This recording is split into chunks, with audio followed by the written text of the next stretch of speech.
น้องก็เฮียนอยู่แบบบ่มีเวลาอยู่นํกันหลายแล้วอยากมีเวลาอยู่นํกันแบบไปเที่ยวไปอยู่นํกันแบบเดี๋ยวใกล้จะจบแล้วอ่ะแม่น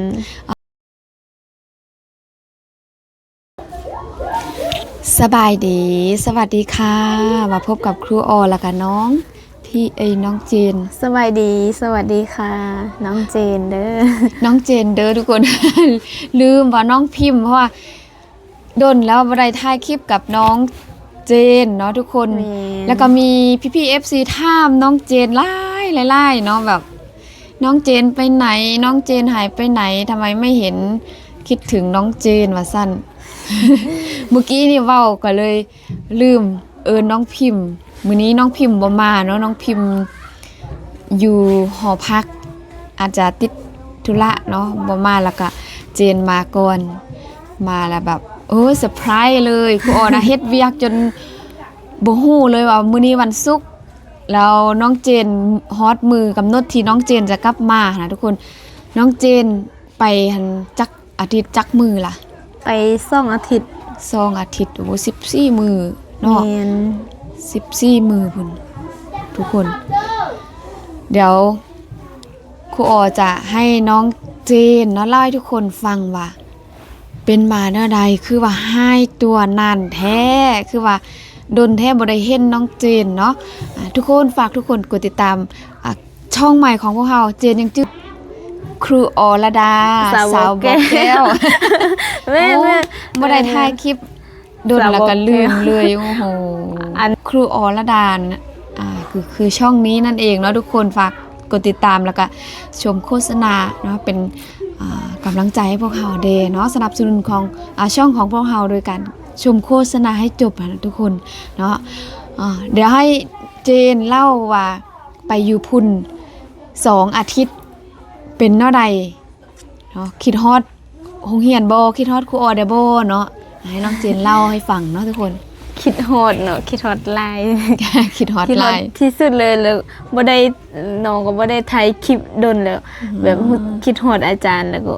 พิมพ์แล้วก็น้องนนอยากถ่ายคลิปเด้อบ่ได้ถ่ายคลิปดนมีแต่ได้เบิ่งแบบคลิปที่อาจารย์แล้วก็น้องๆถ่ายแล้วก็อยากคิดฮอดซึ่งเห็นอาจารย์แต่งกินจนนี่โอ้รู้สึกแบบคิดฮอดหิวเลยบ่แม่นคิดฮอดตอนอยู่นำกัน บ่คิดฮอด PFC ได้บ่คิดฮอดไอ้น้องเข้าไปเบิ่งเขาคอมเมนต์คิดฮอดแบบเห็นแม่นว่าแอบให้บ่ เห็นทุกคนแบบถามแบบเป็นห่วงถามนั่นน้องรู้สึกแบบดีใจที่แบบยังมีคนมาถามมาเป็นห่วงเป็นใยใช่ คิดฮอดทุกคนวันนี้ก็ได้มาถ่ายคลิปแล้วคิดฮอดหลายแล้ว2อาทิตย์ที่ได้ไปเรียนญี่ปุ่นแม่นได้เรียนโรงเรียนเทคนิควิชาชีพแม่นไปตอนทำอิฐอาจารย์มาสอนอยู่นี่แล้วก็ตอนนี้เซ็งแล้วอาจารย์ก็เลยให้ไปปฏิบัติตัวจริงอยู่ปักงาวอยู่เมืองห้วยทรายแม่นอยู่เมืองที่เฮาอยู่นี่แหละแต่ว่าจะเป็นอีกบ้านหนึงเนาะบ้านปักงาวแต่ว่าเป็นโรงเรียนวิชาชีพก็ว่าได้เนาะทุกคนสมัยตอนนั้นนี้มีนักเรียนหลายเดี๋ยวนี้ไปเจนเห็นหลายบ่หลายปีแล้วน้องก็ไปแต่มันบ่ค่อยหลายเท่าปีนี้แบบคนมาแบบหลายเลยบ่ไม่ว่าจะคนต่างแขวงมีบ่บ่ฮู้น่าจะบ่มีติอาจารย์มีแต่ละปีนะมีคนต่างแขวงบ่ฮู้บ่ได้คนต่างแขวงอาจารย์ก็บ่ได้บอกมีปรุงแต่งก็หลายคนแบบหลายแล้วมีไฟฟ้าอย่างจังนี้เขาแล้วก็เขามีแบบเรียนเขาเรียนเว้ารายละเอียดก่อนคืออยู่หั่นนั่นเขาเรียนหยังเด้พอจะฮู้บ่อยู่เรียนวิชาชีพมีปรุงแต่งแล้วก็ปรุงแต่งไฟฟ้าแล้วก็มีปลูกฝังเลี้ยงสัตว์มีบ่เลี้ยงสัตว์มีแต่บ่ค่อยบ่เดี๋ยวนี้เขาน่าจะบ่สอนอาจารย์เพราะว่ามันบ่มีเขายังบ่ได้สอนเทื่อบ่มีไผมาเรียนหรือว่าเขายังบ่เปิดเทื่อ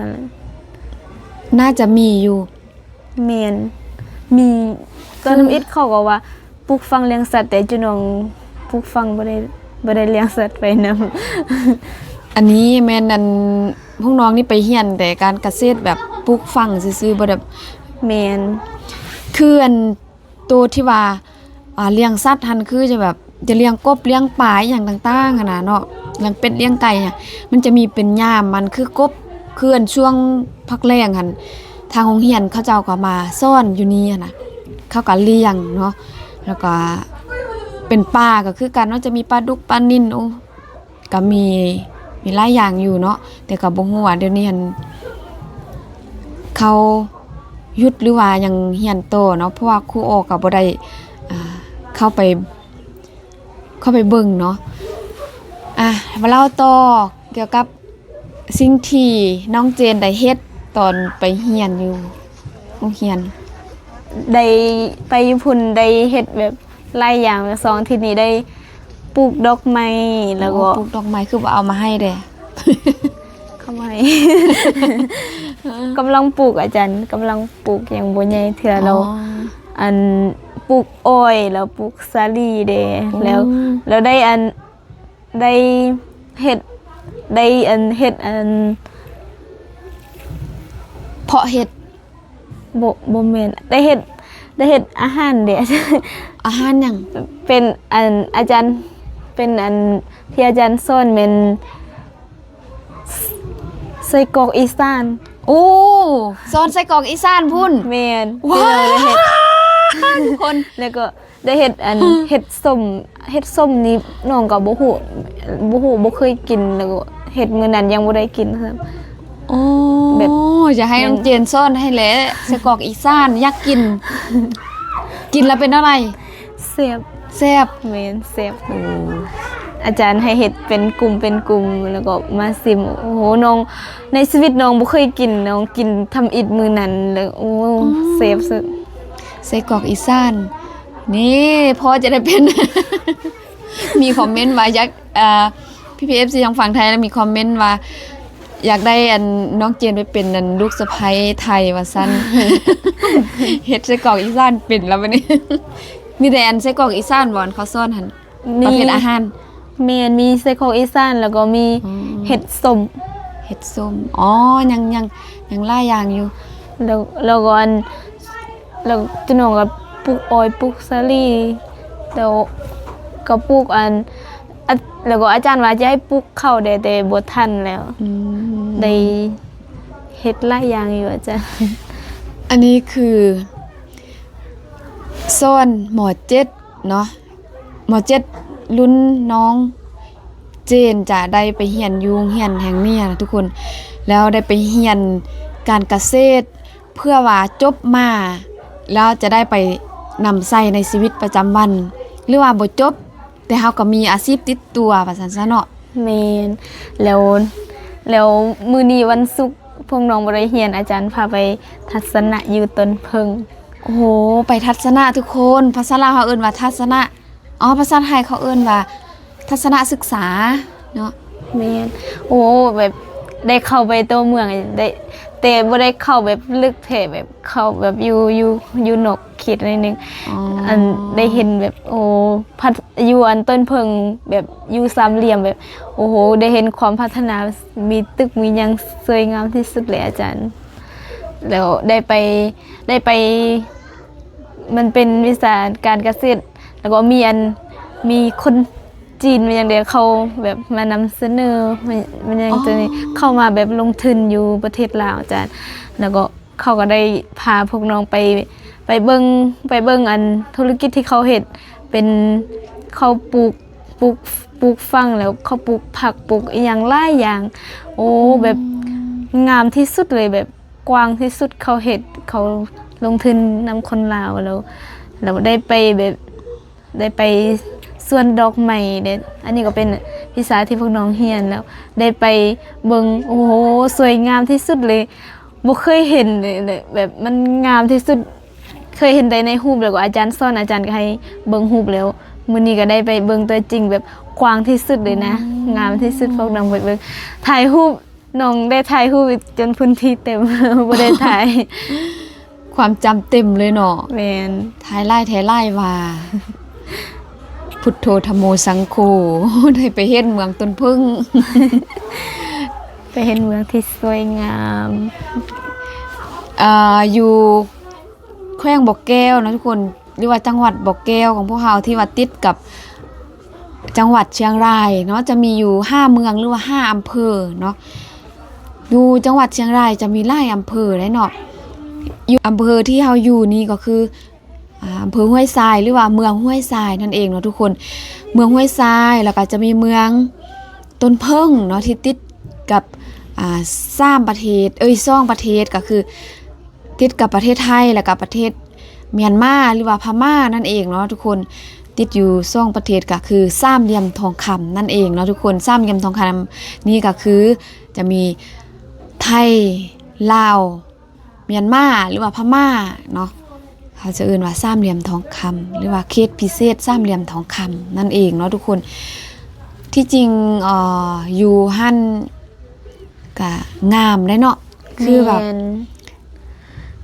เฮาไปเที่ยวนี่ไปเที่ยวไปเบิ่งนี่เข้าไปในเขตพิเศษสามเหลี่ยมคำพันได้ไปบ่มื้อนี้ บ่ได้ไปยืนในมีได้ไป อ๋อ ยืนนอก เขตนอกเนาะเมื่อกี้ แม่น จีนก็ แต่ ว่า ได้เห็น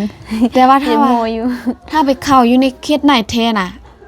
เขตพิเศษคำว่าเขตพิเศษนี่ก็จะคือของนายทุนจีนที่ลงสัมปทานอยู่เขตนั้นหั่นนะแล้วก็เขาเจ้าจะสร้างเฮือนแล้วก็สร้างสถานที่ท่องเที่ยวหลายๆบ่อนหั่นนะทุกคนแล้วก็สร้างตลาดจะเป็นตลาดพม่าตลาดจีนแล้วในนั้นน่ะจะมีหมู่บ้านคนพม่าโดยเฉพาะเลยทุกคนครูออไปเห็นกับตาเนาะอยู่ในคลิปของครูออก็มีถ้าผู้ใดติดตามครูออมาตั้งแต่ครูออเฮ็ดครูออไปเฮ็ดเวียกอยู่เขตพิเศษสามเหลี่ยมคำตอนช่วงปิดเทอมทุกคนไปอยู่ห้องครัวไปเห็นคนจีนเขาเฮ็ดของกินเนาะแล้วอยู่ในหันจะมี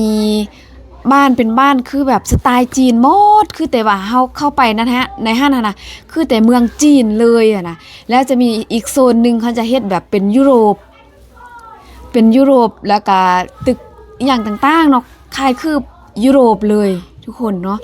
แล้วจะมีแบบหลายๆบ่อนเนาะมีสวนสัตว์มีคนไทยกลับไปเที่ยวหลายๆเนาะคนไทยคนจีนแล้วก็มีคนพม่าแล้วก็มีประมาณนี้แหละน้องเจนบ่เคยได้เข้าไปในครูออก็เลยเล่าให้ฟังหน่อยหนึงเนาะทุกคนยาวหน่อยหนึง คือมีหลายๆคนที่ถามหาน้องเจนมื้อนี้น้องเจนกลับมาแล้วทุกคนเนาะฝากกดติดตามช่องครูสาวลาวครูอรดาสาวบอกแก้วเนาะเป็นช่องใหม่ของพวกเราเนาะกดติดตามกดไลค์กดแชร์เป็นกำลังใจให้พวกเราเด้เนาะแล้วก็กดติดตามช่องของครูอรดาเนาะเป็นกำลังใจให้พวกเราเด้เนาะก็คือช่องนี้ฝากชมโฆษณาช่องของครูอให้จบเนาะทุกคนเพื่อสนับสนุนช่องเนาะเจนยังมียังอยากเว้าบ่ฝากกดไลค์กดติดตามคือกันแล้วแบบโนอันมื้อนี้ก็ คิดฮอดบ่ คิดฮอดก็เลยแบบมาถ่ายคลิปมาบอกว่ามาแบบมาแล้วมาถ่ายแม่น ฮอดโรงเรียนแล้ว หวังว่าทุกคนจะบ่ลืมกันเนาะว่าเดี๋ยวนี้ก็มาถ่ายคลิปปกติแล้วต่อไปนี้ก็จะถ่ายคลิปเรื่อยๆก็ฝากทุกคนกดไลค์กดติดตามช่องของพวกเราเด้อ ช่อง ช่อง นอนแล้วก็เดี๋ยวใกล้จะสอบแล้วทุกคนช่วงแล้วนี่ครูออกบางมือก็บ่ได้ลงคลิปเพราะว่าเวียกไล่โพสต์ทุกคนก็เลยแบบคาดเคลื่อนๆเนาะแบบลงแดบ่ลงแดคลิปก็แล้วตอนนี้คือเวียกแล้วเนาะแล้วก็จะมาเน้นถ่ายคลิปแล้วก็บ่แม่นว่าสิแล้วหมดเนาะแต่ยังสอบเนาะยังแบบยังบ่ได้สอบเทื่อแต่ว่าข้อสอบอีหยังนี่เนี่ยแล้วหมดแล้วสำหรับครูอ๋อเนาะแต่บ่ฮู้คนอื่นขอส่งไฟล์ให้เขาเจ้าหมดแล้วสำบายแล้วเดี๋ยวนี้นะบ่ได้วุ่นกับข้อสอบแล้วบัดนี้ยังท่าแต่สอบแล้วก็จะปิดเทอมช่วงปิดเทอมโอ้โหเห็นน้องเจนน้องพิมพ์แบบว่าอยากไปเที่ยวประเทศไทยแต่ว่า อดเอาเพราะว่าเฮาบ่มีสปอนเซอร์เนาะบ่มีผู้ให้งบเฮาก็บ่ได้ไปเนาะอันนี้เว้าในคลิปให้น้องเจนน้องพิมพ์เข้าใจเนาะทุกคนคือแบบถามครูโอเนาะแบบอยากให้พาไปว่าซั่นครูโอก็บ่มีงบนะทุกคน อยากไปเพราะว่ามันเฮาได้หยุดแบบรายมือเลยอาทิตย์หนึงก็7 มื้อเลยแล้วก็อยากไปลินไปเที่ยวนำกันไปใช้ชีวิตนำกันแบบไปหาความสุขแบบ ไปเบิ่งความเจริญความทันสมัยของประเทศไทย แม่นทุกมื้อนี้ก็อาจารย์ก็บ่ค่อยมีเวลาไปลินไปเที่ยวช่วงนี้ก็อาจารย์ก็เฮ็ดแต่คลิปแล้วเจะน้องก็เรียนอยู่แบบบ่มีเวลาอยู่นํกันหลายแล้ว อยากมีเวลาอยู่นํกันแบบไปเที่ยวไปอยู่นํกันแบบ เดี๋ยวใกล้จะจบแล้วอ่ะ แม่น น้องพิมพ์บ่มาน้องเจนนั่นผิดตลอดแล้วอันน้องเจนคือเดี๋ยวจะให้น้องเจนไปเบิ่งช่วงนี้เป็นช่วงเทศกาลเนาะอยู่ประเทศไทยคือแบบสวยหรูอลังการทั้งงานสร้างเลยเดี๋ยวจะพาน้องเจนไปรีแอคชั่นคลิปทุกคนฝากกดติดตามเนาะเดี๋ยวคลิปต่อไปครูออจะให้น้องพิมพ์น้องเจน มารีแอคชั่นคลิปนำครูออเนาะชมคลิปเดี๋ยวน้องเจนจะตื่นเต้นเนาะ ตื่นเต้นแล้วอาจารย์ เนาะสำหรับคลิปนี้ค่ะต้องจบคลิปไปสักนิดก่อนค่ะต้องก้าวคำว่าสบายดี สบายดี สวัสดีค่ะ สวัสดี พบกัน ค่ะ คลิปต่อไปเด้อ